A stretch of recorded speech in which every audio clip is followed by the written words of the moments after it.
حضرت عثمان غنی رضی اللہ تعالی عنہ کی عظمت اور آپ کی شان میں بے شمار احادیث ہیں۔ ایک تو وہ احادیث کے جن میں مطلقاً تمام صحابہ کے فضائل بیان کیے گئے، ان میں بھی حضرت عثمان غنی رضی اللہ تعالی عنہ داخل ہیں۔ اور دوسرے نمبر پر یعنی وہ احادیث کے جن میں رسول اکرم صلی اللہ تعالی علیہ وسلم نے عشرہ مبشرہ کا ذکر کیا، ان کے فضائل بیان کیے، ان میں بھی حضرت عثمان غنی رضی اللہ تعالیٰ عنہ داخل ہے، اس لیے کہ وہ 10 صحابہ جن کو میرے محبوب نے اپنی ظاہری حیات میں جنت کی بشارت دی، جنہیں عشرہ مبشرہ کہا جاتا ہے، ان میں بھی تیسرے نمبر پر حضرت عثمان غنی رضی اللہ تعالیٰ عنہ کا شمار ہوتا ہے، اور ان فضائل میں بھی حضرت عثمان غنی رضی اللہ تعالیٰ عنہ داخل ہیں۔ اور وہ احادیث کے جن میں رسول اکرم صلی اللہ تعالیٰ علیہ وسلم نے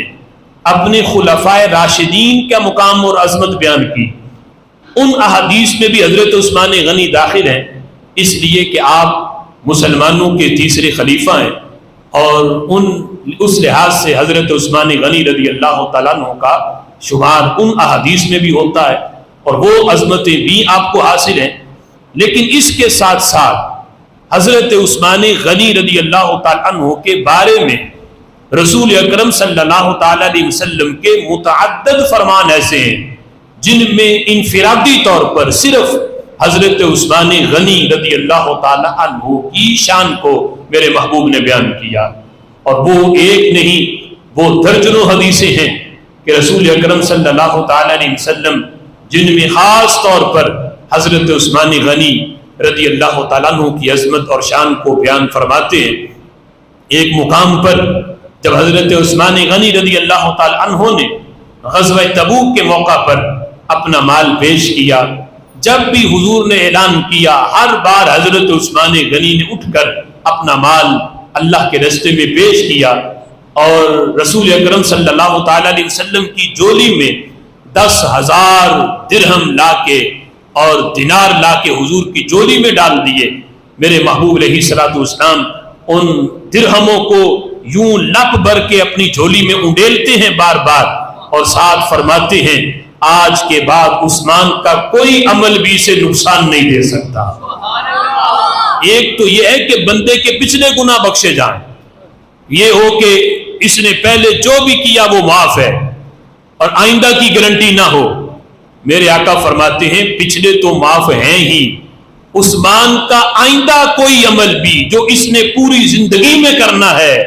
آئندہ زندگی میں بھی کوئی عمل عثمان کا اسے نقصان نہیں پہنچا سکتا۔ یعنی آئندہ جو اعمال ہیں ان کی بھی میرے محبوب نے گارنٹی دی، اور فرمایا کہ عثمان وہ ہیں جنہوں نے ایک بار نہیں 2 مرتبہ مجھ سے جنت خریدی ہے۔ ایک مرتبہ جب مدینہ شریف میں مسلمان ہجرت کر کے آئے تو پانی کی بڑی قلت تھی، اور ایک کنواں تھا جس کا پانی پینے کے قابل تھا، لیکن اس کا مالک بھی بغیر قیمت کے پانی نہیں دیتا تھا، ایسے لیتا۔ مسلمانوں کو بڑی مشکل تھی، رسول اکرم صلی اللہ تعالی علیہ وسلم نے اس کنویں کے مالک کو بلایا اور فرمایا کہ یہ کنواں مجھے بیچ دو، بدلے میں مجھ سے جنت کا چشمہ لے لو، ابھی جنت کا چشمہ میں تمہارے نام کر دیتا ہوں۔ مطلب یہ تھا کہ ایسا نہیں ہو سکتا کہ بندہ جہنم میں ہو اور اس کی ملکیت جنت میں ہو، مطلب یہ تھا کہ جنت بھی ملے گی، جنت میں جنتی چشمہ بھی ملے گا،